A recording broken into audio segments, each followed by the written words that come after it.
Que a graça e a paz do nosso Senhor possa encher sua vida. Eu gosto de uma bagunça. O céu é uma bagunça, bem organizada, mas é. Eu quero começar porque a Cíntia, cadê a Cíntia? Eu vim por causa do céu, viu? E de todos os outros. A Cíntia, na saída semana passada, eu ministrei. E a Cíntia falou para mim assim, viu? Você esqueceu de falar duas coisas. Que coisas? E aí ela me lembrou, então eu vou começar falando a respeito daquilo que ela me perguntou. E aí eu vou justificar, porque o céu é uma bagunça. Se você não teve a semana passada aqui, então pegue a fita para você ouvir, ok? O áudio. Meu amigo João Carlos Marques, que morreu, pastor da Igreja Batista de Porto Alegre, lembra dessa história? Como ele era batistão, ele não acreditava nos dons espirituais.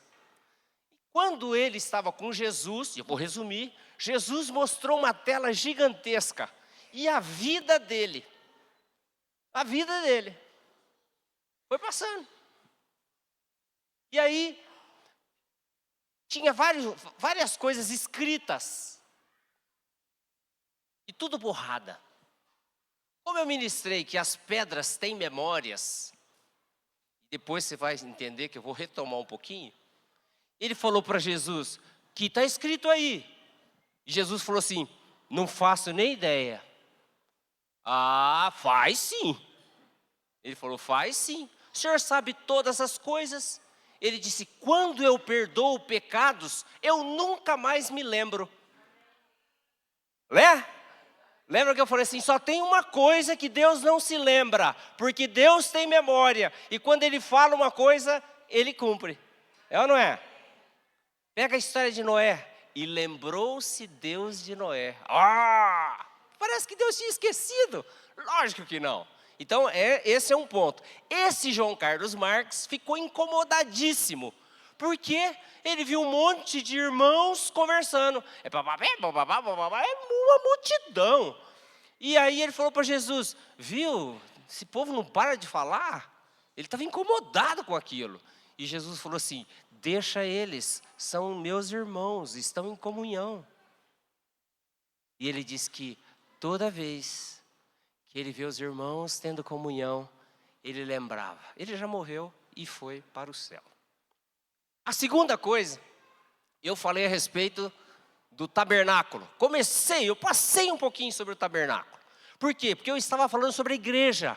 Qual que é a tarefa que o Jefferson deu para vocês? Que carta maravilhosa, tem que ler toda ela, uma carta fantástica, fantástica. Então eu mostrei 6 aspectos, 6 pontos de vista do que é a igreja. Hoje eu só quero abordar uma, mas eu quero voltar no tabernáculo. O que significava o tabernáculo no Velho Testamento? Relembra aí, o que significava o tabernáculo? A presença de Deus por causa de um lugar que vocês já falaram hoje aqui. O que era? O Santo dos Santos, porque era lá no Santo dos Santos que tinha a Arca da Aliança. Agora, como era feito o tabernáculo? Quem que se lembra? Como era feito? Como era feito? Só me interessa um aspecto. E eu vou começar contando por que eu ministrei que as pedras têm memórias. Eu queria muito, mas muito que os jovens estivessem aqui. Mas vocês vão continuar, vocês vão pegar lá e vão ver. Porque um dia eu estava meditando de madrugada, bem cedinho, e perguntei para Deus assim, eu tenho uma pergunta curiosa para fazer. E ele disse, qual? Por que Lúcifer, ele foi criado no dia em que as pedras preciosas foram preparadas? E ele disse para mim naquela manhã, você não vai conseguir, sua cabeça não consegue enfiar todas as coisas. Ele até me lembrou uma figura, e essa figura assim, uma criança Agostinho estava meditando a respeito da triunidade, a trindade, o Pai, o Filho e o Espírito Santo. Ele não estava conseguindo, ele viu uma criança na praia, com um baldinho, buscando a água do mar e colocando num buraco. E aí ele pensou assim, a criança é muito inocente, ela nunca vai conseguir colocar água do mar dentro desse buraco. Então Deus diz para ele, é mais fácil ele colocar o mar inteiro dentro desse buraco, do que você entender a trindade. O nosso Deus é riquíssimo. Então eu falei sobre a igreja. Eu vou só pincelar o tabernáculo. O tabernáculo, Deus disse que era para fazer de madeira de acácia. Correto? E o que é a madeira de acácia? Pensa numa madeira dura, cheia de nó. E ele falou que as tábuas eram simétricas. E como é que elas eram? Elas eram colocadas uma ao lado da outra. Mas, ok, só a madeira? Não, elas eram revestidas de ouro. E elas tinham ganchos que amarravam uma nas outras. E cada tábua tinha 2 bases de prata. Do que fala isto? E aí um dia a gente pode falar só sobre o tabernáculo, mas eu quero só pincelar. A igreja, você não tem ideia do que é a igreja, mas eu quero te falar pelo Espírito Santo. E a minha oração é como Paulo orou, que o Espírito de Deus te dê sabedoria e revelação, para você ver a igreja como Deus vê. Senhor, eu também quero isso, tá? Essa sabedoria e essa revelação como Deus enxerga a igreja.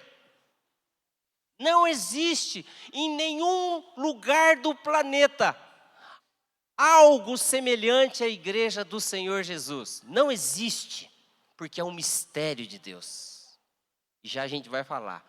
Mas a madeira da acácia representa a fragilidade humana. O ouro é o revestimento da glória de Deus. E a base de prata é a redenção do nosso Senhor Jesus Cristo. E sabe por que elas estavam amarradas umas nas outras, enganchadas? Porque nós juntos formamos o tabernáculo, a morada de Deus. Juntos, levanta irmãos um pouquinho, levanta, encosta em alguém, encosta, você é uma madeira de acácia, faz um muro, isso, faz, encosta, o tabernáculo de Deus é assim, fica em pé, isso mesmo, o tabernáculo de Deus, a madeira de acácia.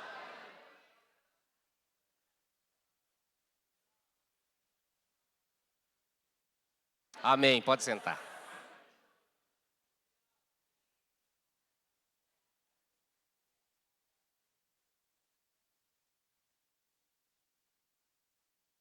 Então naquele momento eu falei para Deus, quando eu estava meditando, o Senhor tem um quezinho com as coisas.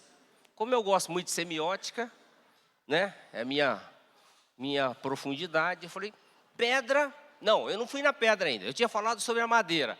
Madeira, aí a madeira começa pela árvore da vida, a árvore do conhecimento do bem e do mal, passa. Pode olhar, quando você vai ver em Moisés, aliás, Moisés você tem várias coisas, mas quando você chega na ordenança de Deus a respeito das coisas sagradas, você vai encontrar muita madeira de acácia. E sabe por que Deus fala isso? Porque isso aponta para Cristo. Porque Cristo, Ele precisou nascer de um ventre. Ele precisou ser formado no útero de uma mulher. Porque se Ele não passasse por esse processo, jamais haveria redenção. Porque Ele precisava derramar sangue. Ele precisava que o seu corpo fosse cravejado na cruz do Calvário. Mas também fala de mim e de você. Então, quando eu cheguei nas pedras, porque eu falei vários elementos, quando eu cheguei nas pedras, ele disse para mim, as pedras retêm memória, as pedras elas guardam memória, e aquilo me intrigou, e aí ele me levou desde as cavernas até as tábuas da lei, passou por todas elas, chegou lá nas pedrinhas brancas, lá em Apocalipse, mas quando ele falou das pedras, aquelas pedras de Lúcifer, ele disse, eu falei, e o peitoral do sumo sacerdote? O peitoral do sumo sacerdote, cada pedra preciosa representava uma das tribos. Jesus é o verdadeiro sumo sacerdote. Quando ele se apresenta na presença do Pai, você está sendo representado por ele, porque você está perto do coração dele e você faz parte, eu também, das pedras do sumo sacerdote. O sumo sacerdote é uma figura, só uma figura. E o sumo sacerdote entrava na presença de Deus apenas uma vez por ano. Jesus está sentado à direita do Pai. De maneira que cada vez que eu e você clamamos, Ele intercede por nós. Amém? Quero abrir com vocês Efésios capítulo 5, nós vamos ficar em Efésios, já que Efésios é a tarefa.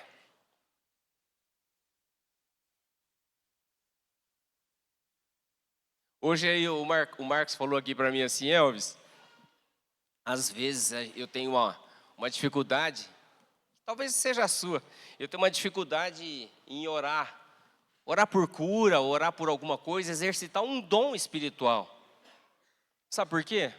Porque nós olhamos a madeira de acácia, nós olhamos a nossa fragilidade. Briguei com Elisete, tá certo? Aí eu chego aqui, olhando para lá, ela olhando para lá, cada um com o bico virado, mas a gente veio porque a gente tinha que bater o ponto no protocolo ali na frente, né? O Marcão quebrou o pau com a Tânia e veio, louvando, levantando a mão. Aí um irmãozinho chega lá e fala assim, você pode orar por mim? Ele fala, não posso orar. Lá dentro dele, não posso orar. Você pode exercitar aquele, você tem um dom de cura. Põe a mão na minha cabeça para você orar, fala, Deus me livre, não quero orar por esse coitado, ele vai morrer. Escuta. A oração da fé curará o enfermo. Deixa eu te contar. Você acha que Deus não sabe que você é de acácia e que eu sou de acácia? Por isso que Ele providenciou o ouro. Foi Ele que providenciou a prata.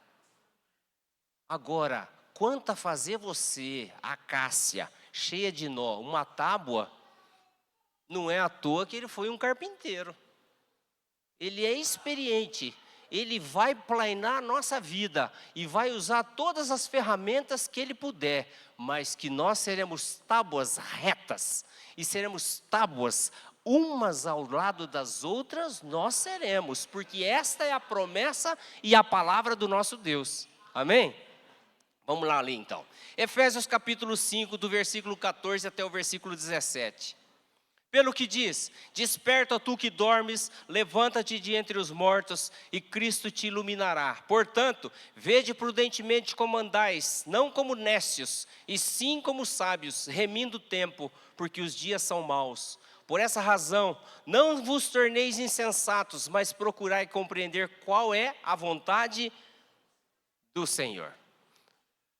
De todos os aspectos que eu tinha falado a respeito da igreja, você vai ver aí que a igreja, em Efésios, Paulo mostra sete facetas de uma lapidação de um diamante da igreja. Uma delas é que a igreja é uma assembleia.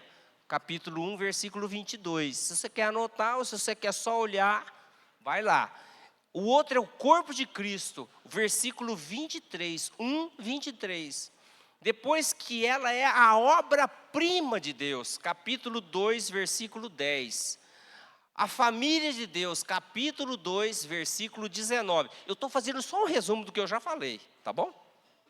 Porque eu quero me concentrar num só. Quinto, o templo. A igreja é o templo, é a morada de Deus. Capítulo 2, versículo 20, versículo 22. É a noiva do Cordeiro. Capítulo 5, versículo 32. E agora eu quero parar no sétimo. É o exército de Deus. Por que é que você chama de o Senhor dos Exércitos? Fala aí, vamos falar junto? Que Deus é o Senhor dos Exércitos? Deus é o Senhor no plural. Por quê? Por quê? Porque ele tem lá no céu, mas ele tem aqui na terra um exército. E então nós vamos nos concentrar no capítulo 6, no versículo 10. Eu só pincelei rapidinho, mas eu queria me aprofundar um pouquinho mais. Irmãos, eu não vou me aprofundar tão nesse versículo, nesse capítulo, nesse versículo, porque eu acho que isso a gente tinha que fazer um retiro para isso. Então, eu vou falar só aquilo que Deus falou, fala isso. Quanto ao mais, sede fortalecidos no Senhor e na força do seu poder, revestivos de toda a armadura de Deus. Presta atenção, de toda a armadura de Deus, para poderdes ficar firmes contra as ciladas do diabo. Opa, aqui apareceu o adversário de Deus, o diabo. Então, o exército de Deus, que é a igreja, Deus disponibilizou para ela uma armadura que vem de Deus. Então esse é um assunto espiritual. O homem natural, ele discerne as coisas espirituais. Um homem espiritual, ele discerne todas as coisas. Então eu estou falando para pessoas, se você deseja crescer em Deus, você precisa entender com o teu espírito essa palavra. A nossa luta, meus irmãos, não é contra pessoas, não é sua sogra, seu patrão, seu sogro, seu vizinho. O problema teu não é seu colega de trabalho. Pensa naquilo que Paulo escreve aqui. Olha só, vamos ler junto ali.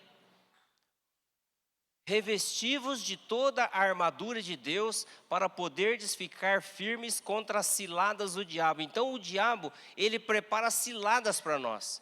Porque a nossa luta não é contra o sangue e a carne, mas sim contra os principados e potestades, contra os dominadores deste mundo tenebroso, contra as forças espirituais do mal,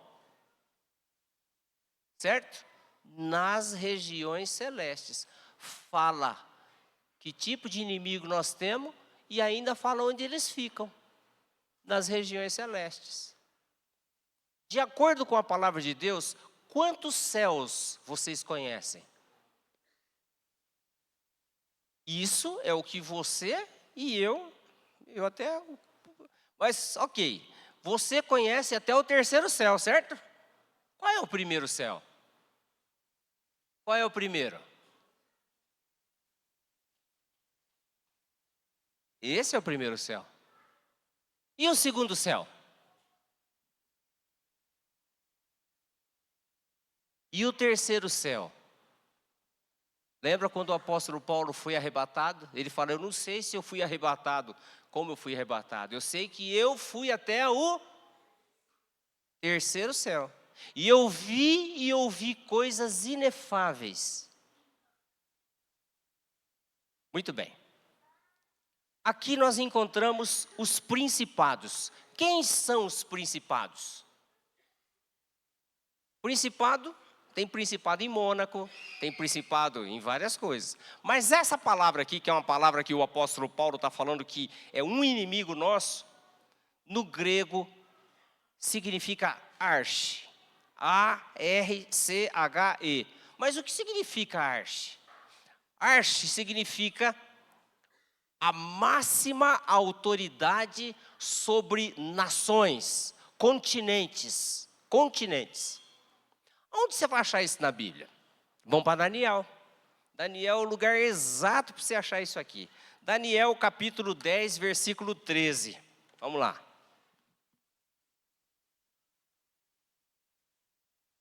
O que acontece aqui com Daniel?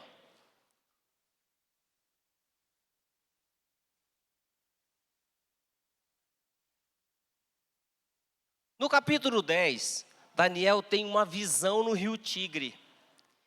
E segundo o versículo 2, ele chorou muito, ele pranteou durante 3 semanas. Sabe fazer conta? 3 vezes 7? Então, durante 21 dias, ele pranteou para que Deus pudesse dar revelação daquela visão que ele teve. E eu não vou nem entrar na história de Lúcifer, nem vou, porque é muito complexa e mais rica, riquíssima. Mas se tem um sujeito que Deus, pelo Espírito Santo, compara a sabedoria de Daniel, a sabedoria de Lúcifer, é esse aqui. Dizendo para ele assim: tu és mais sábio que Daniel, não há nada que seja oculto a ti. Então, quando você chega aqui em Daniel, você vai encontrar a consolação a partir do versículo 10. Uma mão toca nele, certo? E ele se coloca de joelhos. Versículo 11. Ele me disse: Daniel, homem muito amado, está atento às palavras que vou te dizer. Levanta-te sobre os pés, porque eis que te sou enviado. Ao falar ele comigo essa palavra, eu me pus em pé, tremendo. Então me disse: não temas, Daniel, porque desde o primeiro dia em que aplicaste o coração a compreender e a humilhar-te perante o teu Deus, foram ouvidas as tuas palavras, e por causa das tuas palavras é que eu vim. Versículo 13. Mas o principado, o príncipe do reino da Pérsia, me resistiu por 21 dias. Quem é que estava falando com Daniel? Quem? Pode falar, pode colar, pode falar alto, não tem problema de encerrar. Quem pôs a mão em Daniel e disse: levanta, porque eu vim por causa das tuas palavras? Quem? Não, quem anunciou o nascimento? Quem anunciou o nascimento para Maria? Quem? O mesmo. Gabriel está anunciando para Daniel. E quando ele fala aqui, no versículo 13, eu vou voltar aqui. Porém, Miguel, um dos primeiros príncipes, de quem? Quem é Miguel aqui? Quem que é esse Miguel? O arcanjo, aquele que é responsável por guardar a nação de Israel. Miguel é um principado, é o líder do exército de Deus. Miguel, um dos primeiros príncipes, veio ajudar-me e eu obtive vitória sobre os reis da Pérsia. Presta atenção. Gabriel ficou lutando com um principado durante 21 dias. É fraco esse principado? É um demôniozinho que entra numa pessoa, entra num bicho? Aqui está, sabe o quê? Aqui está uma batalha, está a descrição de uma batalha. Ele é enviado de Deus, da parte de Deus, para trazer a resposta para Daniel. E quando chega numa altura que é a parte das regiões celestiais, o príncipe da onde Daniel estava localizado se levanta contra ele e eles começam a lutar. O principado não deixou ele passar. Pensa bem, tem noção disso? Foi necessário que o arcanjo Miguel viesse para liberar Gabriel para descer e trazer a revelação da visão que Daniel teve. Continua aqui. Primeiro, ele fala no versículo 13, ó a riqueza que tem aqui no versículo 13. Mas o príncipe do reino da Pérsia me resistiu por 21 dias. Então aqui tem um príncipe. E eu obtive vitória sobre os... Leia, por favor, leia a sua Bíblia. Não olha para mim não, leia o seu versículo. Ele começa falando de um príncipe e ele termina falando sobre os reis da Pérsia. Não tem nada a ver com humano. Porque se fosse com humano, Gabriel vencia numa palavra. A gente tem uma imagem de Gabriel, aquele anjinho bacana, que chega para Maria, e fala com... O que aconteceu com João Batista? Lembra da história dele? Lembra da história do pai de João Batista? Lembra da história de Isabel? Ele era um sacerdote, porque ele era da linhagem sacerdotal, ele estava no turno dele, e ele recebeu uma experiência impressionante, porque Gabriel apareceu para ele e falou que a mulher dele ia ficar grávida. O que ele fez? O que ele fez? Isso, duvidou. Gabriel falou, você duvidou? Você vai ficar mudo. Você só vai falar na hora que tiver que falar. E o cara saiu de lá do turno dele. Ninguém entendia nada. Gabriel falou, por causa da incredulidade do pai de João. Esse é o anjo que está aqui falando com Daniel. Continua. Agora vim para fazer-te entender o que há de suceder ao teu povo nos últimos dias, porque a visão se refere a dias ainda distantes. Ao falar ele comigo essas palavras, dirigi o olhar para a terra e calei. E eis que uma como semelhança dos filhos dos homens me tocou os lábios. Então passei a falar e disse àquele que estava diante de mim, meu Senhor, por causa da visão, me sobrevieram dores. E vai lendo, quando você chegar aqui, ó. Versículo 20. Ele disse, sabes por que eu vim a ti? Eu tornarei a pelejar contra o príncipe dos persas.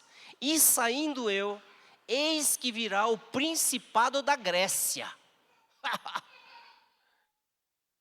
Mas eu te declararei o que está expresso na escritura da verdade. E ninguém há que esteja ao meu lado contra aqueles, a não ser Miguel, vosso príncipe.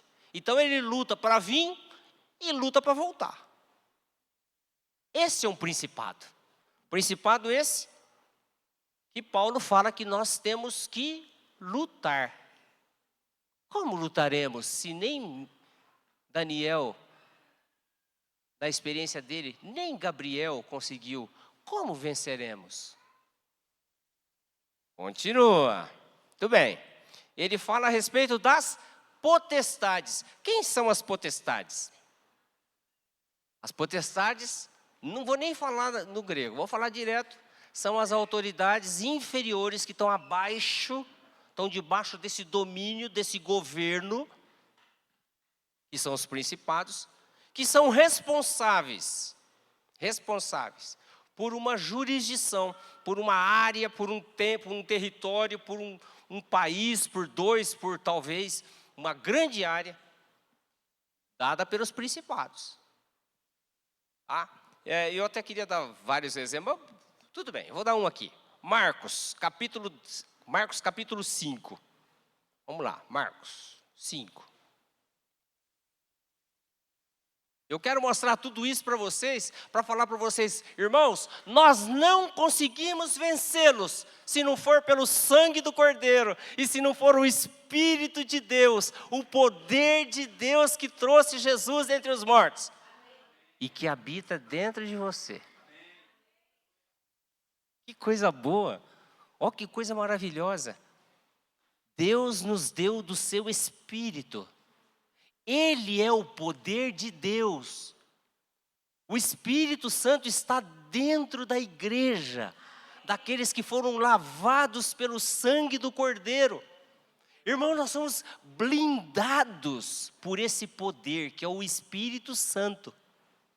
E só deixamos de ser blindado se permitirmos, se quisermos. Vamos lá. Capítulo 5. No capítulo 5, vocês já ouviram falar da história do Gadareno. Muito bem. Tem uma parte da Bíblia que mostra um Gadareno. Gadareno porque era na parte, aconteceu esse fato na parte de Gadara ou Gerasa. Mas tem um outro evangelho que falam que eram 2. Não importa. Eu acredito que eram 2, mas o foco aqui foi dado em um. Especificamente. Quero ler esse aqui, ó. Entremente chegaram a outra margem do mar, a terra dos Gerazenos ou Gadara.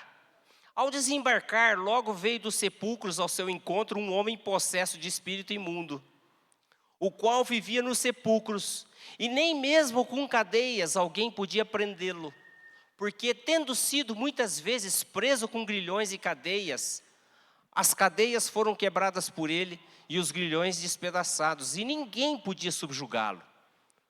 Andava sempre de noite e de dia, clamando por entre os sepulcros e pelos montes, ferindo-se com pedras.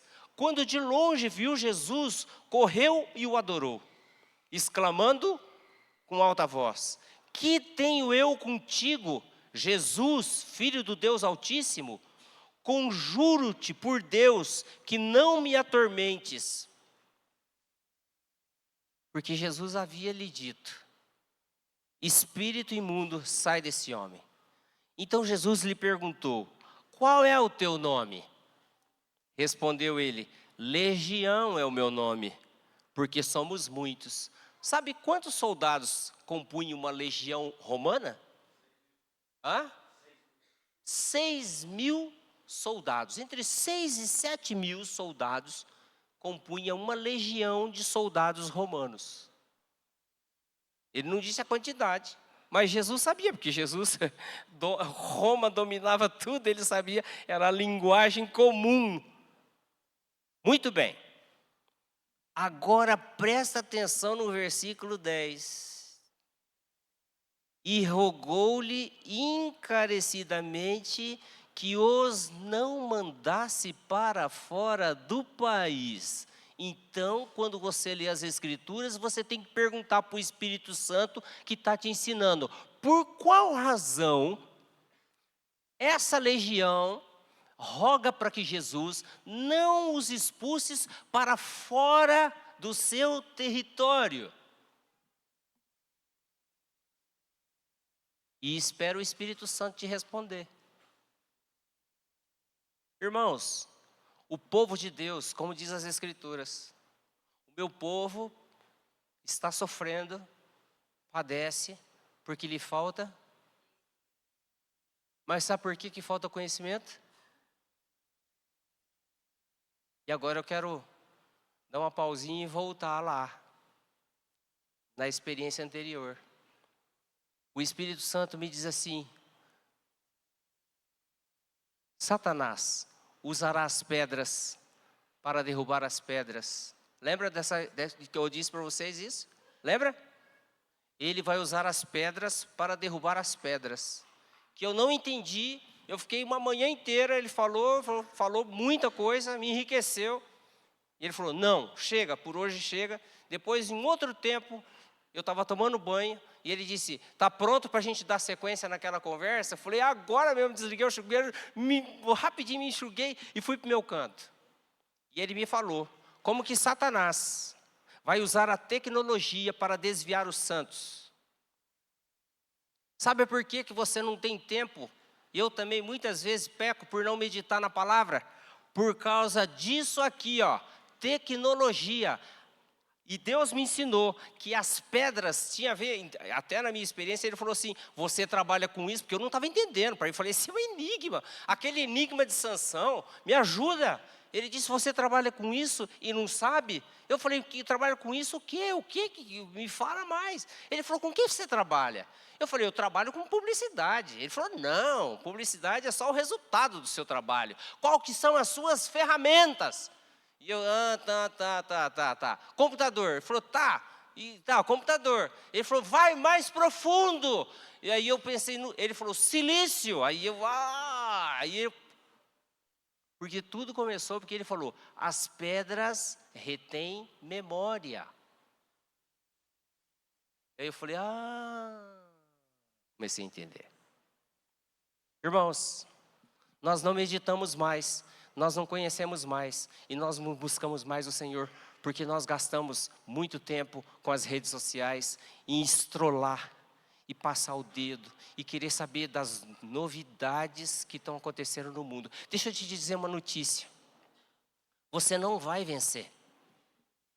Todo momento tem muitas notícias, você não vai dar conta de saber tudo. Desiste. Se você quiser ficar atualizado o que está acontecendo no planeta, você não vai dar conta. Eu não vou dar conta. O maior bem que nós temos é o tempo. Nunca mais vai voltar o almoço de hoje. Nunca mais vai voltar às 6 horas que a gente se juntou aqui. A gente só viveu essa experiência, acabou. A gente vai viver a experiência das 6 horas, se estivermos vivos, amanhã. Mas hoje, acabou. E Satanás sabe disso. Então o que ele está fazendo? Roubando o nosso tempo. Fala sério, fala sinceramente. Você é o único, e eu, talvez, eu tenho que perguntar isso. Você é o único que não tem percebido que o tempo está voando.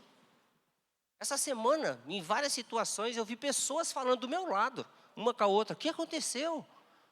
Nós já estamos em dezembro. A outra falou assim, eu não acredito, eu fui na loja ali e eles já estão comemorando as férias de janeiro. A outra, negócio de nada. Tudo pó do tempo. O tempo está voando, meus irmãos. Nós precisamos nos atentar. Volta para cá, volta.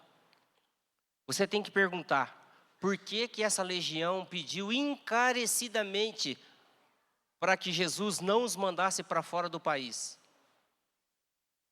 Não sabe? Sabe? Tem ideia? Porque as potestades, elas recebem uma autoridade territorial e são punidas quando elas perdem a batalha naquele território. Daqui a pouco eu vou falar. Lembra quando Jesus fala a respeito de possessão? Você está pensando que a possessão, a pessoa cai no chão, estribuchando. Não. Não precisa cair no chão. Quando o apóstolo Paulo, usado pelo Espírito Santo, fala a respeito do Espírito que agora atua nos filhos da desobediência, o que ele está dizendo? Que tem um espírito do mundo. Que espírito do mundo é esse? Esse é o espírito de Satanás, que cega o entendimento das pessoas. Então vem Jesus e fala, quando o espírito imundo sai do homem, você tem que prestar atenção nisso. Aqui, especificamente nesse versículo, são as potestades que receberam autoridade para guardar aquela região, e elas não quiseram e pediram para Jesus não mandar elas para fora daquele lugar, daquela região. Vamos continuar.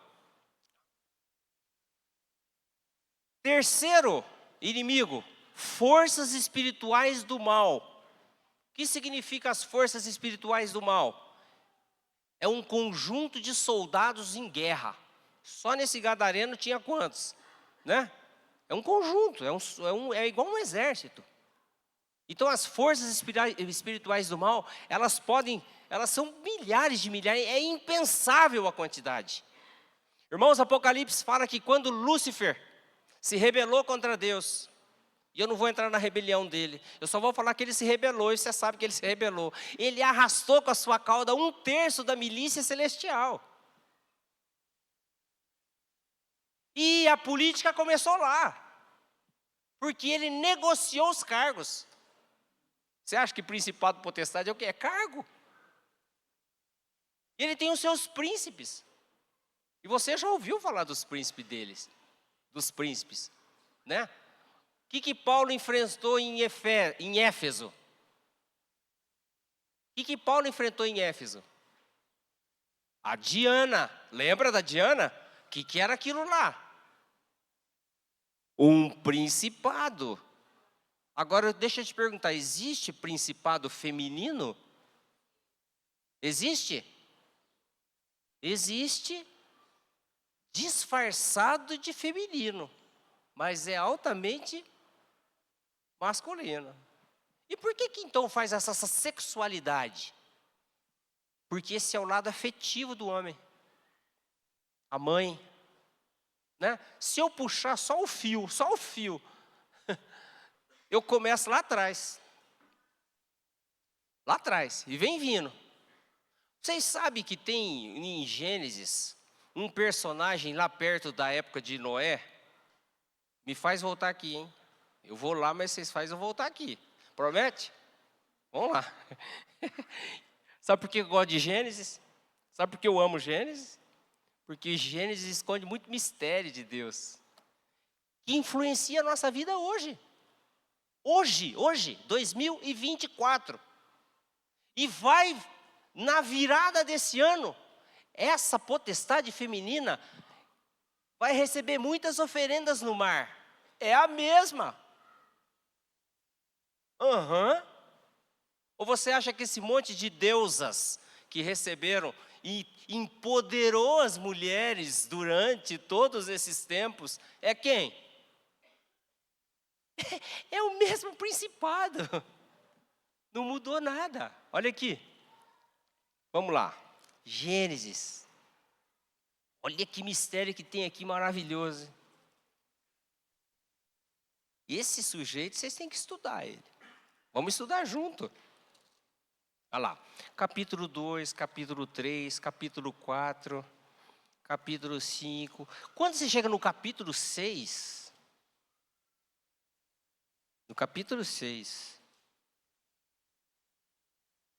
você vê que tem uma corrupção ali, né? Do gênero humano, tal, a arca de Noé, 8, o dilúvio, tá? Você falou, não, vai acabar com toda, né, a desgraça, tal, não. Aí vai, quando chega no 10, o segredo está no 10. Se você não gosta de genealogia, eu vou te dar uma sugestão. Comece a amar genealogia. Porque Deus escondeu na genealogia uma riqueza insondável. Até porque, para provar que Jesus era o cumprimento da promessa de Deus, como é que começam os evangelhos? Pela genealogia. Mas, capítulo 10. Não sei como é que está escrito aqui na tua, mas a minha está escrito: descendente dos filhos de Noé. Parará, papapá. Quando você chega aqui, versículo 7. Os filhos de Cuxi. Quem era Cuxi? Filho de quem? Cão. Muito bem. Cuxi era filho de Cão. E quem foi Cão? Aquele que teve um probleminha com o pai dele. Foi ou não foi? Qual foi o problema que ele teve com o pai? Desonrou o pai. Por quê? Porque expôs a nudez do seu pai. Então ele recebeu uma maldição. Não vou entrar nessa maldição. Eu só quero dar sequência aqui, Os filhos de Cuxi. Tá? Sebá, Avilá, Sabtá, Ramá, Sabtecá. E os filhos de Ramá, Sabá e Dedã. 8. Cuxi gerou a Nimrod, o qual começou a ser poderoso na terra. Foi valente caçador diante do Senhor. Daí dizer-se, como Nimrod, poderoso caçador diante do Senhor. Se você só parasse aí, você ia falar, esse cara foi bom, esse cara foi poderoso, ele era um cara joia, Deus usou ele. Eu quero dizer o contrário, o diabo usou ele, poderosamente. Vai conhecer a história de Nimrod. Mas eu vou começar a te dar uma dica, porque quem deu a dica, na verdade, foi Moisés. Olha o próximo versículo. O princípio do seu reino foi Babel. Pronto, da onde vem quem? A Babilônia. Bom, agora já começou a ver que a coisa não era tão simples. Nimrod, esse cara foi casado com Semiramis. Semiramis é a deusa que Paulo enfrenta em Éfeso. É a mesma. Então eu só puxei um fio para falar para vocês que essa coisa que é lá de trás. E eu vou te falar, se você estudar a história de Semiramis e de Nimrod, eu vou resumir para vocês. Eles se casaram e ele fez tudo o que podia para converter o coração daqueles homens do seu tempo contra Deus, por causa do dilúvio. E ele jurou que Deus nunca mais ia fazer um novo dilúvio. Então ele resolveu fazer uma torre, chamada Babel. Vocês sabem por que foi feito Babel. Muito bem. Só que ele morreu cedo. E ela estava grávida. Pode ver, não sou eu não. Essa é a Bíblia. É a história de Nimrod. O que ela inventou? Ela inventou que aquela criança, se você já viu alguma imagem assim, uma mulher com uma criança no colo, com aquela cara angelical, é a figura de Semiramis. O resto é pura imitação.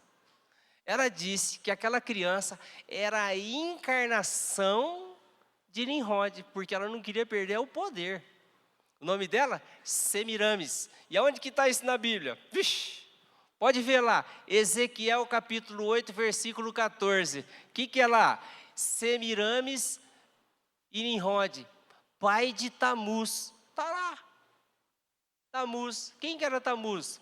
Um dos deuses que Deus abominou que o povo de Israel começou a sacrificar os seus filhos para ele. Origem? Nimrod.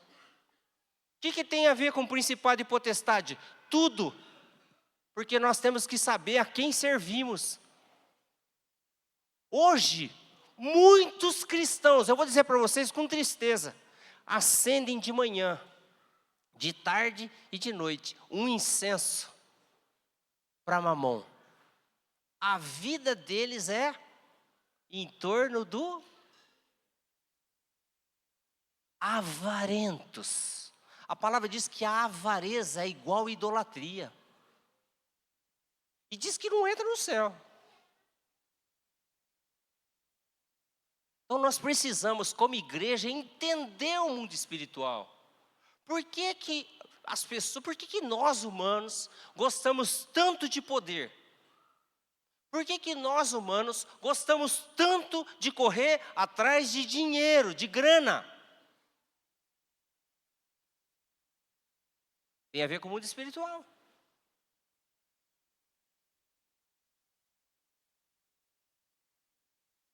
Não adoramos Moloque, mas apoiamos e aplaudimos as políticas de aborto. Cristão apoiando política de aborto? Você não nasceu de novo. Não nasceu de novo. O cristão que apoia o aborto, ele não nasceu de novo, ele não viu Deus. Porque Deus é vida absoluta. O aborto é Moloque. E tem muitos nomes que eu podia até sentar com Deus, vocês falaram os nomes de Moloque. E tem a ver com o aborto, com a matança das crianças, dos inocentes. E nós temos dois personagens muito importantes que escaparam de Moloque. O primeiro foi Moisés. E o segundo foi Jesus. Um dia eu conto minha experiência. Eu também escapei, graças a Deus. Bom, voltando aqui. Não quero ficar em Nimrod, não. Eu quero ficar lá em Efésios, porque em Efésios é muito rico e o Jefferson, Deus acertou dando Efésios para a gente. As forças espirituais do mal, eles não têm corpos. Então eles precisam de corpos. Então eles podem e vão e querem possuir corpos humanos ou de animais. Não vou detalhar, só estou dizendo sobre os quatro personagens aqui. E o último, não, perdão, eu falei para vocês do Principado e Potestade. Eu falei dos dominadores? Não, né? Os dominadores, mas eu já falei das forças espirituais. Os dominadores desse mundo tenebroso são governos abaixo das potestades. Que pode cuidar de famílias inteiras, pode cuidar de cidades inteiras. Irmãos, o exército do mundo espiritual da parte de Satanás é gigantesco. E eles se organizam para, com uma finalidade, destruir o homem. E o foco deles, a igreja do Senhor Jesus Cristo e o povo da onde veio a salvação, Israel. Muito bem. Agora eu queria dar só um foco em uma coisa. Para eu acabar, eu não quero falar muito mais do mundo espiritual desse lado ruim, não. Eu quero falar do bom. Você sabe que na linguagem da Bíblia, Deus compara esse mundo espiritual, que é o que Paulo descreve como principado, potestade, como gafanhotos? Sim ou não? A 8ª praga do Egito foi gafanhotos. Mas em Joel, quer abrir comigo?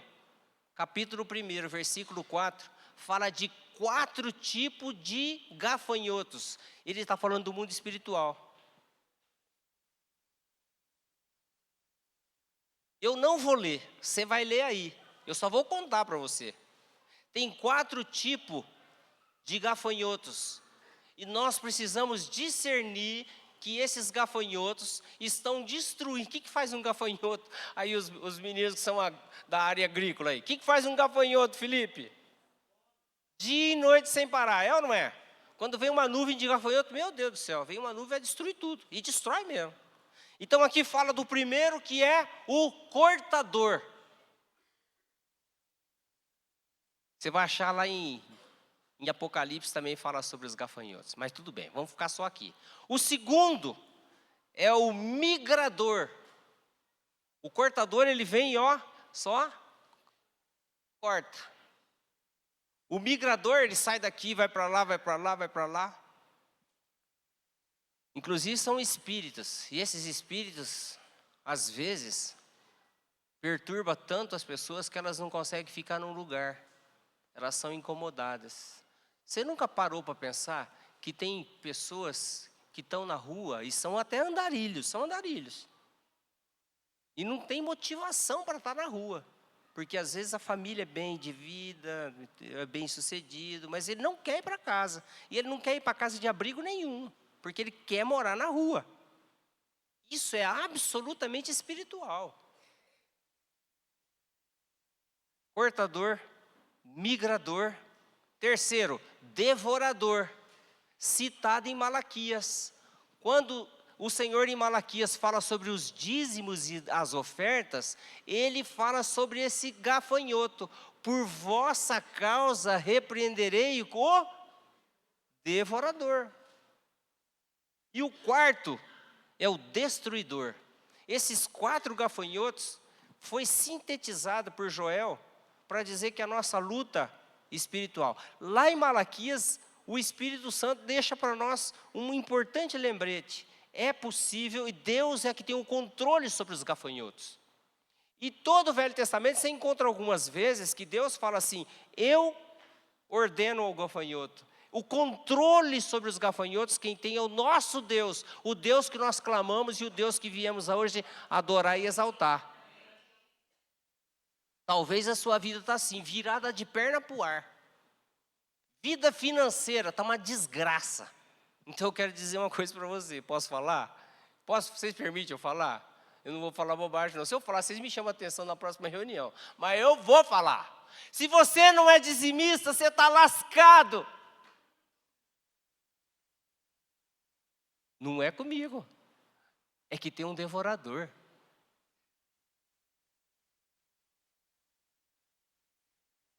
Não tem nada a ver com a SEC, com a Igreja Batista, com não sei o quê. Vamos falar do judeu. Pega o povo judeu. O povo judeu é dizimista. Não tem nada a ver com a igreja, eles são dizimistas porque eles obedecem à palavra de Deus no Velho Testamento. Eu vi uma história incrível dos judeus argentinos mandando navios de ouro para Jerusalém. Eram dízimos. Tudo gente bem-sucedida, tudo gente inteligente, os que despontam no mundo, judeus. Você pode não gostar de judeu, mas eu quero dizer para você, a salvação vem dos judeus.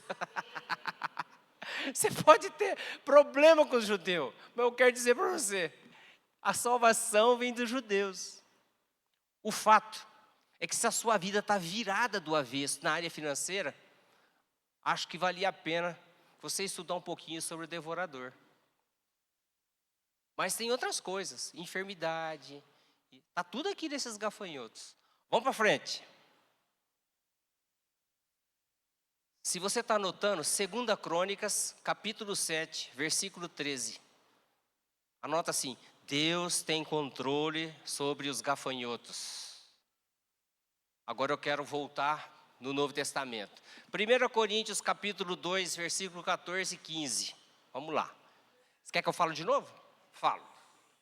Então, 2 Crônicas, capítulo 7, versículo 13. Você pode colocar na frente assim: Deus tem controle sobre os gafanhotos. Isso me faz lembrar daquela tempestade que Jesus estava deitado dentro do barco, o pau torando. Os experientes dos pescadores apavorados, porque o mar formava onda, imagina, umas ondas gigantescas, Jesus dormindo. E eles acordam Jesus repreende o quê? Repreende o quê? Devia estudar um pouquinho mais, ali tem uma ação espiritual. Nós precisamos entender o que significa as potestades do ar. Né? Paulo fala, e do espírito que atua nos filhos, ele fala das potestades do ar. Tudo bem. Então aqui em 1 Coríntios capítulo 2, versículo 14 e 15, resumidamente o homem natural só entende das coisas naturais, e o homem espiritual entende das coisas espirituais. Muito bem. Hã? Não entendi. 1 Coríntios, capítulo 2, versículo 14 e versículo 15. Tudo bem? Posso seguir? Eu já falei para vocês, mas eu quero ler para vocês, Mateus, capítulo 12.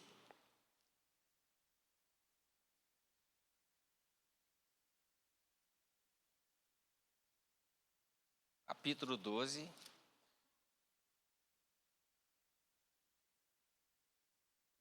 Versículo 43. Quando o espírito imundo sai do homem, anda por lugares áridos procurando repouso, porém não encontra. Por isso diz: voltarei para minha casa donde saí. E tendo voltado, a encontra vazia, varrida e ornamentada. Então vai e leva consigo outros 7 espíritos, piores do que ele, e entrando, habitam ali, e o último estado daquele homem torna-se pior do que o primeiro. Assim também acontecerá a esta geração. Capítulo 17, versículo 21, aí eu faço explicação dos dois. No capítulo 17, todo mundo conhece que Jesus passa por uma experiência incrível levando 3 dos seus apóstolos. A gente conhece como a experiência do Monte da Transfiguração, lembra? E me parece que não foi uma experiência rápida. Por quê? Porque quando eu leio aqui, ele levou Pedro, Tiago e João num alto monte, e aconteceu toda aquela experiência maravilhosa que eles não queriam nem descer. Eles quem? Os apóstolos. Jesus falou: não, vamos descer porque lá embaixo é a realidade. Quando ele chega na realidade, o que ele encontra? A partir do versículo 14, um jovem possesso, registrado em Lucas e também registrado em Marcos. Agora, olha que interessante. Você sabia que existem espíritos de surdez? Espíritos de mudez? Espíritos que cegam as pessoas? Espíritos malignos que encurvam as pessoas, deformam o corpo da pessoa? Bem, está na Bíblia, não estou falando nenhuma bobagem. Aqui, eu vou ler a partir do versículo 14, tá? E quando chegaram para junto da multidão, aproximou-se dele um homem que se ajoelhou e disse: Senhor, compadece de meu filho, porque é lunático e sofre muito, pois muitas vezes cai no fogo e outras muitas na água.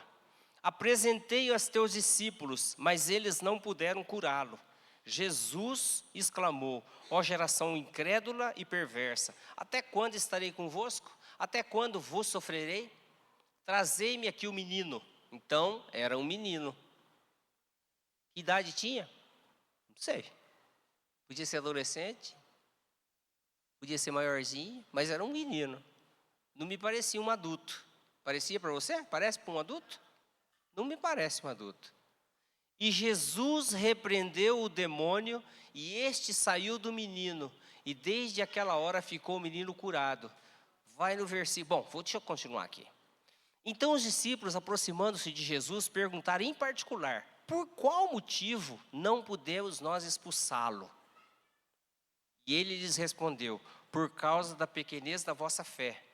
Pois em verdade vos digo que se tiverdes fé, como um grão de mostarda, direis a este monte: passa daqui para acolá, e ele passará, nada vos será impossível. Presta atenção no versículo 21. O que diz aí? Leia comigo alto, você vai ler alto. Lê? Versículo 21.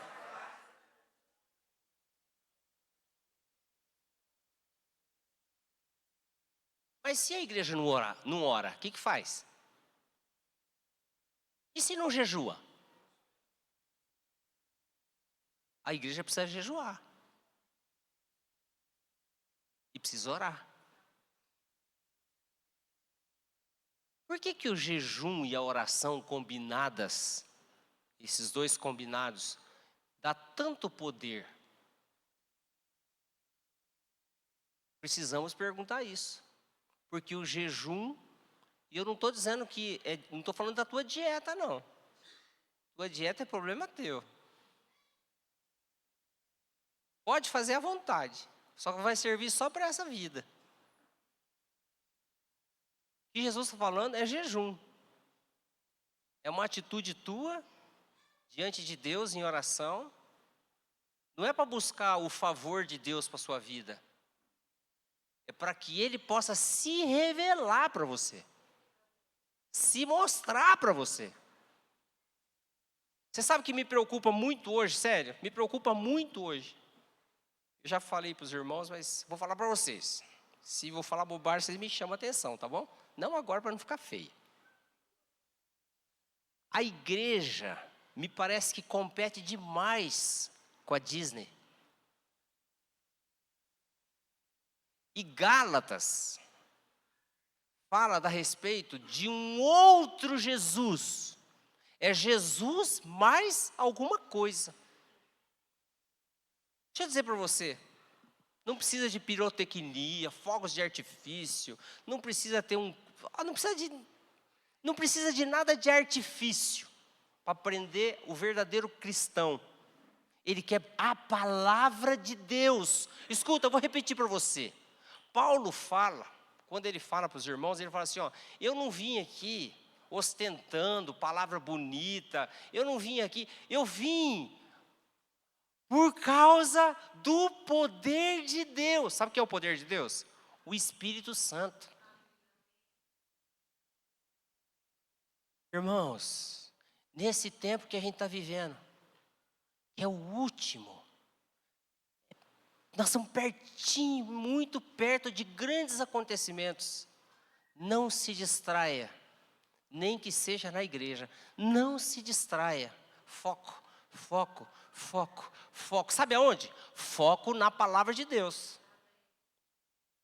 Porque a pessoa que não buscar e não quiser a palavra de Deus, é preciso que as lideranças comecem a... Vamos rodar, vamos girar esse negócio para... Não pode parar, o show não pode parar. Irmãos, não, ao contrário. Sabe o que diz a palavra pelo Espírito Santo? Foge dela, povo meu. Por que foge dela, povo meu?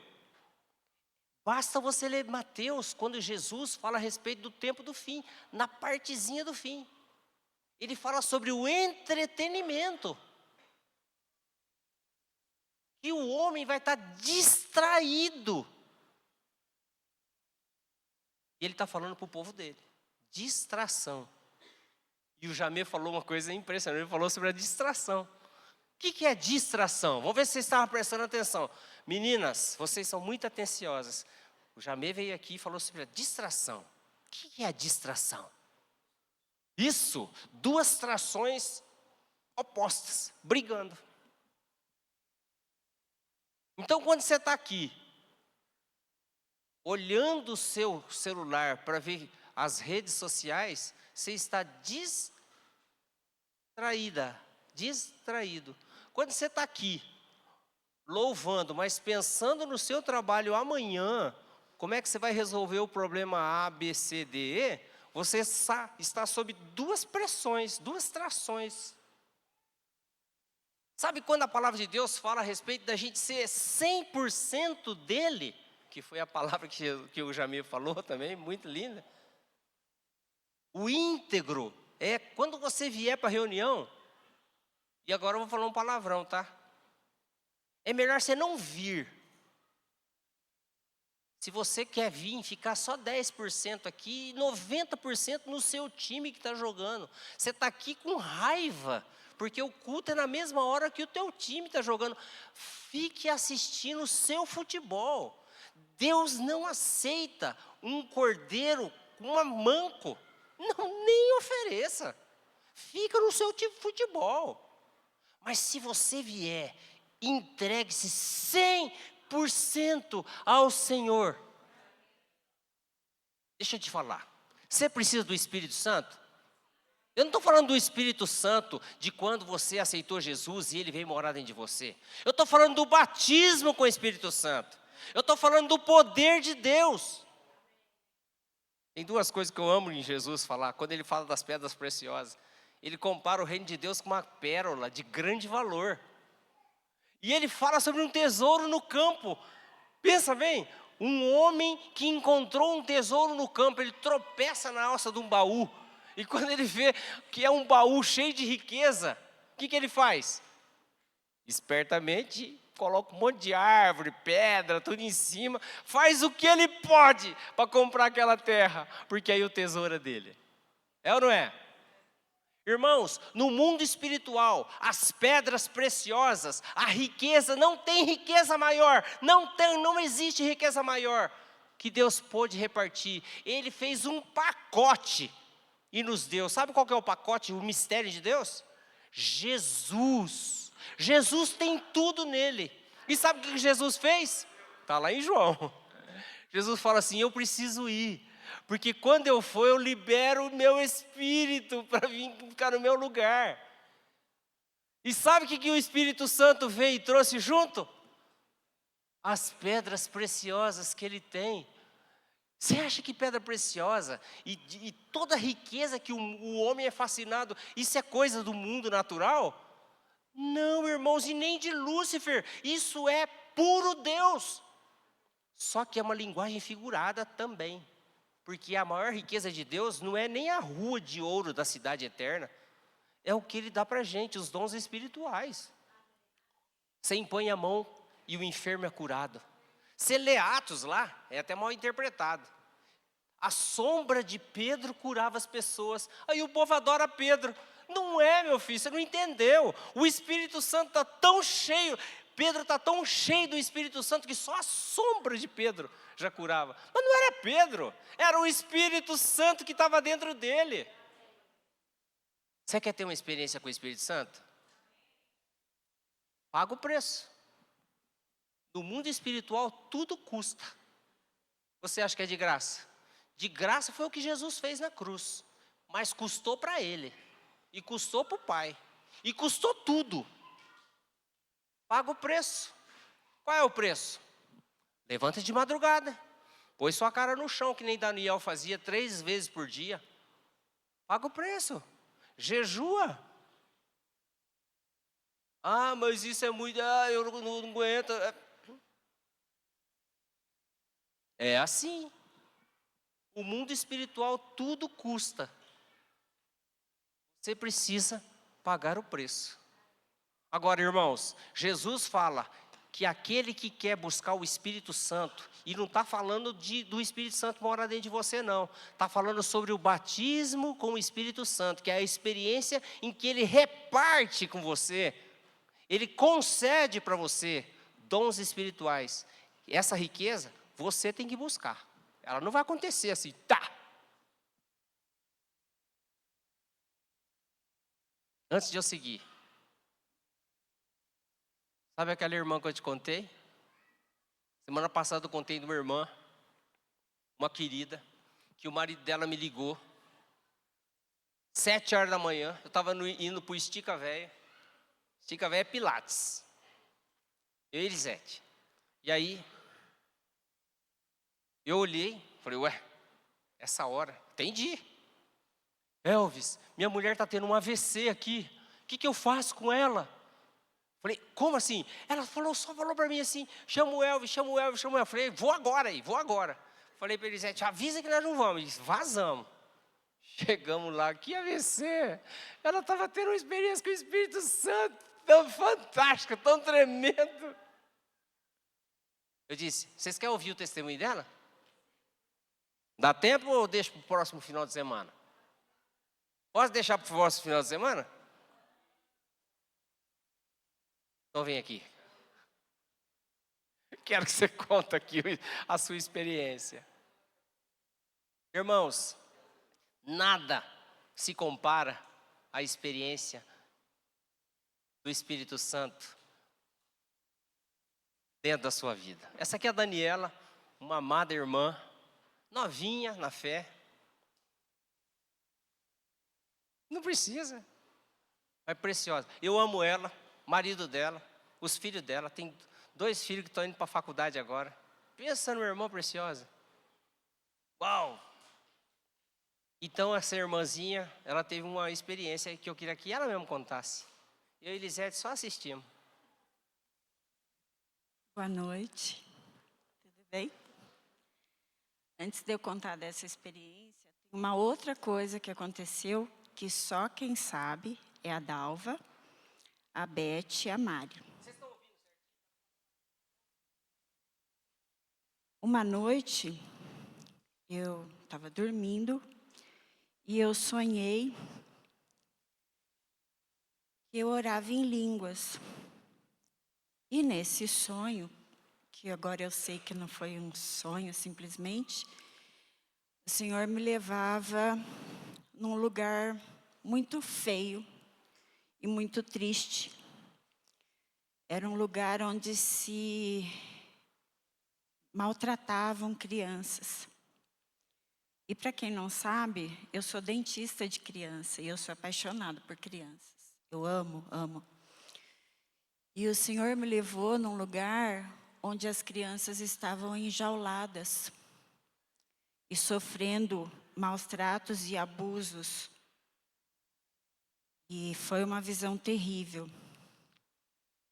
E eu contei para a Dalva, para a Beth e para a Mari, mas fiquei quietinha. Nem você sabia.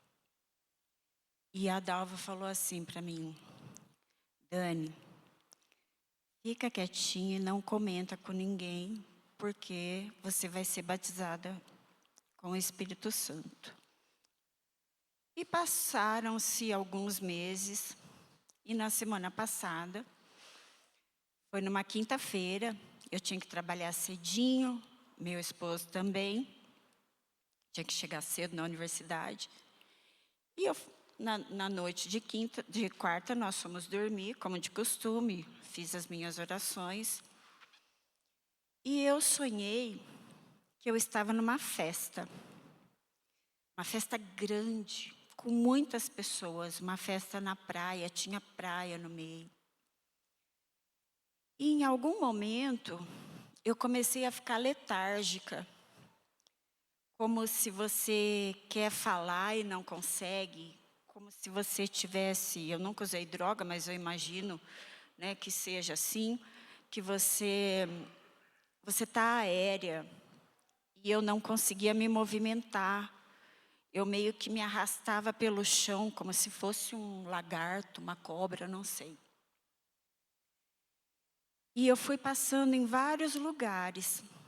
E aí teve um momento em que a minha língua começou a enrolar, e eu não conseguia falar, eu ficava...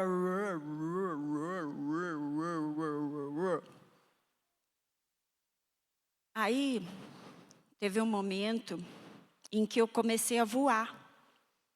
E eu voava, voava, voava, voava. E eu dava pirueta nesse sentido, e eu dava pirueta nesse sentido, até que eu me elevei com as mãos levantadas, erguidas, com muita força, e eu falava: a glória de Deus está aqui. Depois desse momento, eu me senti jogada. Sabe quando a gente brinca com os nossos filhos e os nossos netos, que a gente se joga na cama, né, com bastante força? Eu já quebrei uma cama com os meus filhos fazendo isso. Eu senti que eu fui jogada. E no momento em que eu fui jogada na minha cama, eu virei e pluft, pulei em cima do meu marido, do Ricardo. E eu fiquei assim, em cima do Ricardo, por muito tempo. E ele ficou assustado, porque ele tentava me virar, e é como se eu tivesse congelada, completamente congelada. E eu fiquei um tempo ali, muda, né, sem falar nada, até que eu me voltei para o meu lugar na cama. E quando eu voltei, eu fiquei assim, com o braço exatamente como eu estou. E o Ricardo, muito assustado, ele virou para mim e falou: Dani, Dani, Dani, pelo amor de Deus, Dani, o que está acontecendo? E ele tentava baixar meu braço, mas o meu braço não saía do lugar, como se eu tivesse congelada mesmo. E eu ouvindo ele, e aí eu comecei a orar em línguas. Não entendi. Até agora eu não sei o que eu falei, né? Nem para minha família, nem para o Elvis e nem para Elisete, porque enquanto eles estavam lá, eu estava orando em línguas. Foi a experiência mais maravilhosa da minha vida. E eu não queria voltar. Eu queria ficar lá. Não tem palavras para explicar e colocar em palavras aquilo que eu senti. Se você perguntasse, algumas pessoas, né, com as quais eu tenho mais intimidade, me perguntaram: você viu o Senhor? Você viu a face do Senhor? Eu tenho certeza que sim. Mas eu acho que eu vi com o coração e não com os olhos. Porque o que eu me lembro de ter visto é só aquela parte da festa em que eu estava. Agora, o que aconteceu depois disso, eu não sei dizer. Eu sinto. E foi a coisa mais intensa e mais maravilhosa, porque eu senti tanto amor, eu senti uma alegria tão gigantesca, que eu começava a rir. Eu ria, mas não é esse riso de quem ouve uma piada, né? De quem acha uma coisa engraçada, uma palhaçada que o filho faz. Não. É uma alegria indescritível e uma paz que eu nunca senti na minha vida. E eu não queria voltar, eu queria ficar com ele. Mas eu precisava voltar, porque eu tenho um marido maravilhoso, eu tenho uma família preciosa, eu tenho um filho de 16 anos e tenho um filho de 19. E há muito tempo eu entreguei a minha família para Jesus. E eu sei que Ele cuida de nós.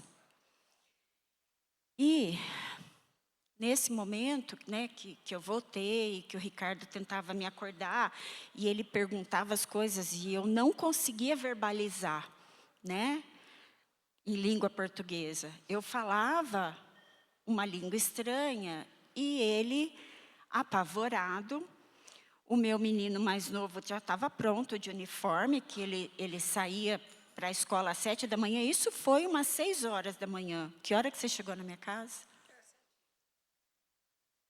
Acho que foi um pouco mais. Porque o Mateus saía para a escola às 7 horas.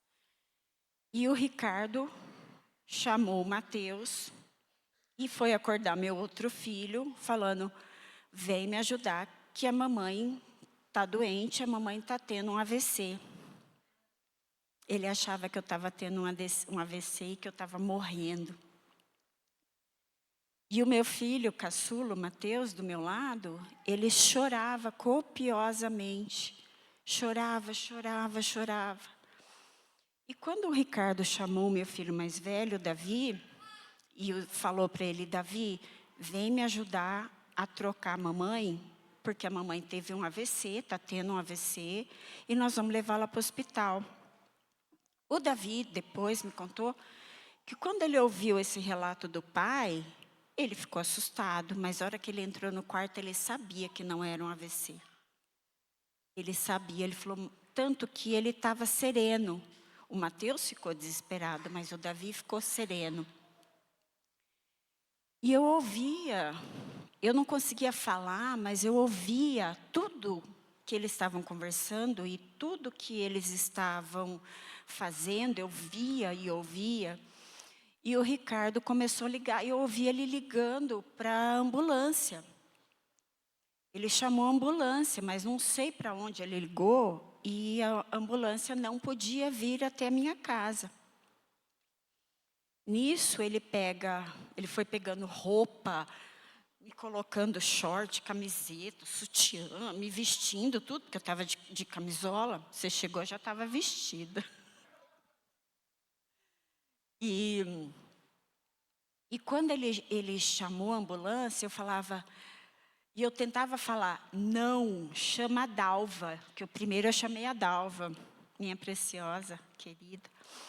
E eu falava assim, chama a Dalva. E o Mateus falou, pai, é para você ligar para a Dalva, chama a Dalva. E o Mateus pegou meu celular, ligou para a Dalva, mas a Dalva não atendeu. Aí, eu ouvindo eles falando, né? Ai, mas a Dalva não está atendendo. Liga para o Elvis, liga para o Elvis. Aí a voz saiu. Aí eu consegui verbalizar corretamente. E nesse meio tempo eu continuei lá, paralisada. Eu não conseguia sair da cama, com os olhos fixos, como se eu estivesse mirando alguma coisa maravilhosa e que os olhos estatelados, porque eu já tenho os olhos grandes, né? E todo mundo muito assustado, Mateus muito assustado, chorando muito. E daí eu ouvi o Ricardo ligando para o Elvis, e daí o Elvis e a Elisete chegaram, foram até meu quarto, vira bagunça. E o Elvis deitou na cama, se sentou ao meu lado na cama, a Elisete ficou do meu lado esquerdo, o Elvis do lado direito, e ele começou a falar comigo, né? Que como é que é o negócio? Que o espírito do profeta está sujeito ao profeta. Volta. E ele falava, eu sei que estava muito bom lá, mas você tem que voltar. E eu não queria. Eu queria ficar naquele estado pro resto da minha vida aqui. Juro. Foi tão intenso, tão maravilhoso. E daí o Elvis orou comigo. Aí teve a parte da minha irmã, que eu não quero entrar em detalhes nisso. Mas aí o Elvis foi para a sala com o meu marido e os meus filhos e foi explicar para eles. Porque a minha família, sim, eles não são convertidos, né? O meu marido não é convertido, meus filhos também. Mas o meu marido ama Jesus, do jeito dele ele ama. Nós oramos juntos todas as noites. Nós ouvimos a homilia, porque ele é católico.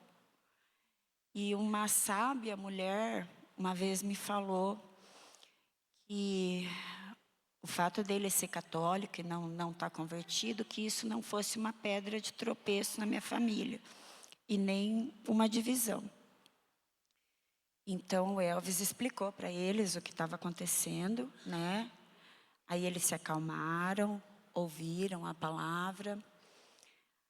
E foi isso, foi uma coisa assim maravilhosa. Maravilhosa. Eu quero aproveitar para orar pelo marido dela, pelos filhos. Vamos ficar em pé? Dani, obrigado. Olha só, irmãos, essa experiência que ela teve foi a experiência dela. Não significa que você vai ser igual à tua. Mas uma coisa eu posso te dizer. O Espírito Santo está movendo para que você tenha uma experiência real com Ele. Então, você vai conhecer mais Jesus. Eu vejo, irmãos, que o que aconteceu hoje, esse tempo aí com os jovens e tal, o Espírito Santo está querendo falar conosco a respeito dos dons espirituais. Amém? Nunca mais você vai ser igual. Deus, em nome de Jesus, eu quero abençoar a Dani, o Ricardo e os seus filhos. E assim, eu oro também pelas irmãs e pelos irmãos, que às vezes os seus maridos ou suas esposas ainda não têm o Senhor. Eles ainda não tiveram uma experiência como ela teve. Que eles possam receber a visitação, a graça e o poder que está no teu Espírito, para que eles tenham os olhos abertos e eles possam ver o Senhor. Em nome de Jesus. Amém. Amém. Amém. Você só Obrigada. Eu quero abençoar você que veio aqui pela primeira vez, segunda vez, ser visitante e dizer para você, volte. Só que não é 18 horas, é de manhã. Todo domingo, às 9 horas da manhã, nós estamos aqui. E durante a semana nos grupos caseiros. Deus abençoe. Tem um negócio do hambúrguer, mas vai ficar para a próxima, tá? Compre hambúrguer dos jovens para ajudar eles. Pronto, é isso?